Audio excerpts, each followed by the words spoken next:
বর বলেছে 12টার মধ্যে ভাত খাবে। মেয়েকে স্কুলে দিয়ে এসেই তাড়াতাড়ি করে রান্না করা শুরু করে দিয়েছি। ওনার রান্না কি, উনি তো বলে দিয়েই খালাস। যত জ্বালা যেন আমার হয়েছে, কি রান্না করব খুঁজেই পাচ্ছিলাম না। তারপর ভেবেচিন্তে স্থির করলাম হোপা তিল করব। চলুন এই হোপা তিল রান্নাটাও আপনাদের সঙ্গে আমি শেয়ার করি। দাঁড়ান, তার আগে আপনাদেরকে নমস্কার বলি। আপনারা সবাই ভালো আছেন তো? আমি ভালো আছি। চলুন আজকের ব্লগে কিন্তু রান্নার ভিডিওই আমার থাকছে। কি করবো বলুন তো, রান্না ছাড়া কি দেখাবো? মাঝে মধ্যে এরকম একটু আধটু হলে বেশ ভালোই লাগবে। চলুন, শুধু হোপাতিল করলে হবে না, আরো একটি পদ আপনাদের সঙ্গে শেয়ার করব। আজকে খুব বেজায় খুশি আমি, আমার নিজের পছন্দের মতো দুটি খাবার রান্না করব। কিন্তু তার মধ্যে বর একটি খাবে, একটি খাবে না। ও নাই খাকগে, আমি আমার মতনই রান্না করব। চলুন, হোপা দুটোকে ভালো করে ছুলে নিয়েছি। তারপরে দুটো আলু ছুলে নেব। ওই 3 পিস আলু রেখেছি, ওই 3 পিস আলু দেবো। আর কুমড়ো শাকের ডাঁটা, কুমড়োর ডাঁটা, এগুলো আমার বর গ্রাম থেকে নিয়ে এসেছে। শাশুড়ি মা আমায় কিন্তু সব ভালোবেসে দিয়েছে। সেই জন্য এটা দিয়ে ভাবছি তিল বানাবো। সাদা তিল দিয়ে, হোপা দিয়ে, কুমড়ো শাকের ডাঁটা দিয়ে আর কয়েক টুকরো আলু দেবো, ব্যাস। হোপা তিল বলে এটাকে। এটা হচ্ছে আমাদের খুব প্রিয় খাবার এটি। আমি যখনই এরকম করে বসে সবজি কাটতে বসি না, তখনই বুঝে যেতে হবে আপনাদেরকে যে খুব তাড়া। আর প্রথমে তো বলেই দিলাম 12টার মধ্যে উনি খেয়ে, ওনার ডিউটি আছে 1টা থেকে, উনি একটু তাড়াতাড়ি করে খেয়ে বেরিয়ে যাবেন, বলুন নাকি কি কাজ আছে। ব্যাস, আগে থেকে বললে না আরো তাড়াতাড়ি করে উঠতাম। হঠাৎ করে বললে কি হয়, একটু চাপ পড়ে যায়। শাশুড়ি মা জানে যে বৌমার খুব ব্যস্ততা থাকে, সেই জন্য কুমড়োর ডাঁটাগুলোকে ছুলে একদম পিস পিস করে কেটে দিয়েছে। খুব ভালো হলো, অনেকটা কাজ এগিয়ে গেল। নাহলে ডাঁটাগুলি একটু একটু করে ছুলে করতে সময় লেগে যেত। তবে আজকে কিন্তু মাঝখানে খেতে হবে না, ওই সময়টা লাগতো। আগে মেয়েকে স্কুল থেকে দিয়ে এসে না, আগে ইঞ্জিনে তেলটা নিয়ে নিয়েছি, তারপরে কাজে নেমেছি। যত দেরি হয় হোক, অসুবিধা নেই, ইঞ্জিনে তেল ভরা আছে একদম। চলুন ওই হোপাগুলোকেও না একই মাপের, মানে একই সাইজের কেটে নেব। চলুন, কাটা হয়ে গেলে সবজিগুলোকে ধুয়ে একেবারে রান্নাঘরে চলে যাই সরাসরি রান্নাতে। তাওয়াটার মধ্যে পরিমাণ মতো তেল দিয়ে দিয়েছি, সর্ষের তেল। আর এই যে সবজিগুলো ভালো করে ধুয়ে নিয়েছি। এরপরে পেঁয়াজ কুচি দেব।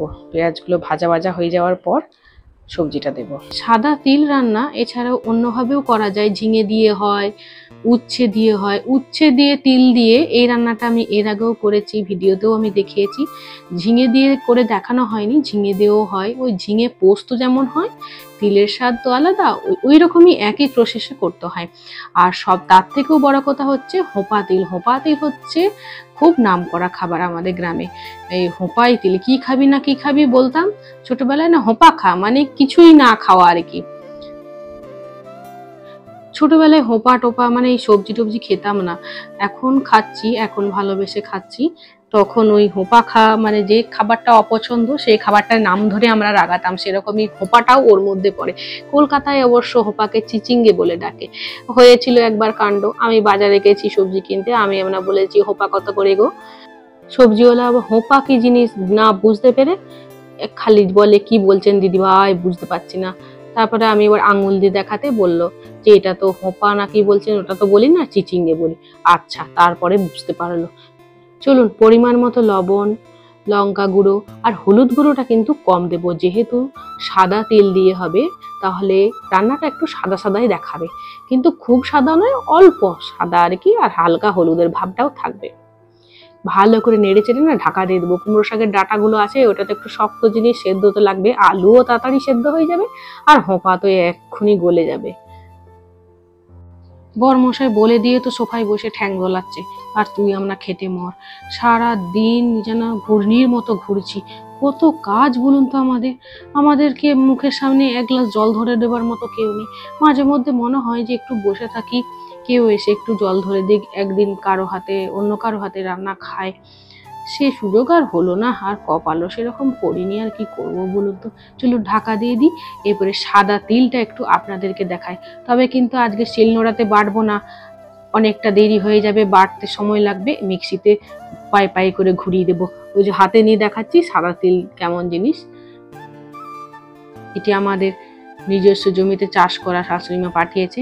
আমি যখন গ্রামে যাব সব দেখাবো। আমি গ্রামে যেতে পারছি না, সুযোগ হয়ে উঠছে না, যেদিন যাব সব আপনাদের সঙ্গে শেয়ার করব আমি। চলুন এদিকে মাঝখানে কিন্তু বেশ কয়েকবার সবজিটা নেড়ে দিয়েছি আমি, আরও একবার নেড়ে দিয়ে তিলটা এদিকে মিক্সিতে পেস্ট করে নিয়েছি, সেটাও একটু ঢেলে দেবো। ওদিকে দেখাচ্ছি আলুটা একটা সেদ্ধ ভালোই হয়ে গেছে, আর ডাঁটাগুলোও সেদ্ধ হয়ে গেছে।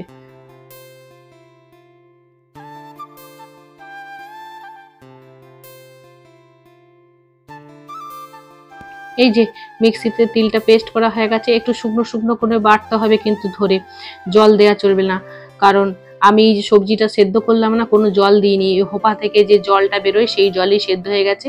আর তেলটা একটু পরিমাণে বেশি হয়ে গেছিলো, সেই তেলটার মধ্যেই মোটামুটি সেদ্ধ হয়ে গেছে ভালো। এরপরে আর কিন্তু ঢাকা দেব না, তেলটা ভালো করে মুছে দিয়ে দিলাম। এরপরে ভাজা ভাজা যেহেতু হবে সেহেতু আর ঢাকা দেব না, আস্তে আস্তে নেড়ে দেবো মাঝে মধ্যে, এরকম করেই সবজিটা কিন্তু হবে। তিলের কিন্তু আর একটা ভালো রেসিপি আছে, সেই রেসিপিটা একদিন আপনাদের সঙ্গে আমি শেয়ার করব। সেটার কথা এখন মনে পড়লো, এখন বয়স বাড়ে দিচ্ছি, বলতে বলতে মনে করলো। সেই রেসিপিটা কিন্তু একদিন আপনাদের সঙ্গে শেয়ার করব। তিলের সঙ্গে পটল দিয়ে, মানে তিল পটল যেটাকে বলি, সেটা একটু ভাজা ভাজা ধরনের করব, সেটা একটু দেখাবো কিভাবে কি করি। চলুন এইভাবে নাড়াচাড়া করে নিয়ে বারবার ওই একটু করে হালকা আঁচে ছেড়ে দেবো, আর মাঝে মধ্যে খুন্তি করে নেড়ে দেবো।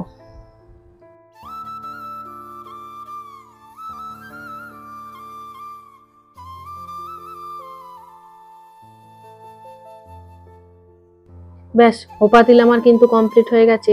সুন্দর দেখতে হয়েছে না? এই যে তাওয়াতে একটু লাগা লাগা পোড়া পোড়া হবে, যত ধৈর্য ধরে এটাকে ভাজা ভাজা করতে পারবেন তত এর ফ্লেভারটা ভালো উঠবে, আর খেতেও কিন্তু ভালো হবে। দ্বিতীয় পদ হলো আমার সজনে শাক। সজনে শাক আমার কিন্তু প্রিয় খুবই, সব রকমই শাকই আমি খাই, আমি রান্না করি ঘরের মধ্যে, আমার বর খায় মোটামুটি, তবে এই সজনে শাকটি উনি খাবেন না। না খেলো এই শাকটি ভালো করে পাতাগুলিকে, ওগুলি শাশুড়ি বেছে দিয়েছে আমাকে। আর কড়াইয়ে আমি গরম জল দিয়ে দিয়েছি, গরম জল বলতে এমনি জলই দিয়েছিলাম, সেই জলটা গরম হওয়ার মানে ফুটে উঠেছে, তারপরে একটু খাবার সোডা দিলাম প্রথমে, কারণ তাড়াতাড়ি সেদ্ধ হয়ে যাবে, আর পরিমাণ মতো লবণটাও দিয়ে দিয়েছি। এটা একটু গুলিয়ে নেওয়ার পর এই যে ফুটে উঠেছে, এরপরে কড়াইয়ের মধ্যে শাকটা আমি দিয়ে দেব। খুব ভালোবাসি এই শাকটা খেতে আমি। এই যে দেখুন জলের মধ্যে দিয়ে রেখেছিলাম, যা কিছু নোংরা থাকবে নিচেটাই পড়ে থাকবে, ওপর থেকে শাকগুলো আমি তুলে নিলাম। আর দেখুন একটি একটি পাতা আলাদা হয়ে করে বেছে দিয়েছে শাশুড়ি মা।